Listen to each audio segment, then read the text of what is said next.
បងប្អូនមើលអាឆ្មាក្បាលខូចនៅឃើញមន់ពងដេកវាគប់ខកបែកហោះឡើងទៅលើទៅមានអីក្តៅពេលឆ្អិនទៅលេងធ្លាក់មកវាធូរចូលមាត់ញ៉ាំឡើងពេញមាត់ទៅអាពួកម៉ាក់នេះវាសួរថាបាត់ពួកម៉ាក់វេទនាអាឆ្មានឹងប្រាប់ថាវាឆ្កាចចកចាប់ស៊ីអានេះទៅដល់ផ្ទះឆ្កាចចកបើកទ្វារបិទវាយពេញនឹងអាឆ្កាចចកគ្នាដឹងអីផងទៅអានេះខូចអាឆ្មានឹងគេនៅស្ងំសោចលេងមិនអី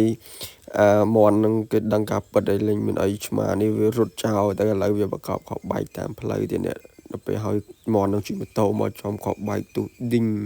ឥឡូវវាយកអាមន់នឹងយកមកធ្វើរោមវាដើម្បីធ្វើអាវពាក់ឲ្យវាដេម៉ាស៊ីនខ្លាំងពេកផ្ទុះហើយវាយកហៅមន់មិញហ្នឹងឲ្យឆ្កាចចកលេងមានអីអាចឆ្កាចចកវាឆ្លោះអានេះឃើញទៅវាថាអូឆ្កាចចកហ្នឹងហើយដែលធ្វើបាបអញមិញលេងមានអីអានេះរំអផងអីផងនេះខឹងទៅដល់ហត់ទៅវាយឆ្កាចចកគ្នាអត់ដឹងអីផងអានេះគេសបាយតែអានេះធ្វើបាបតែគេតែឆ្មាកំហុចនឹងឆ្កាចកគ្នា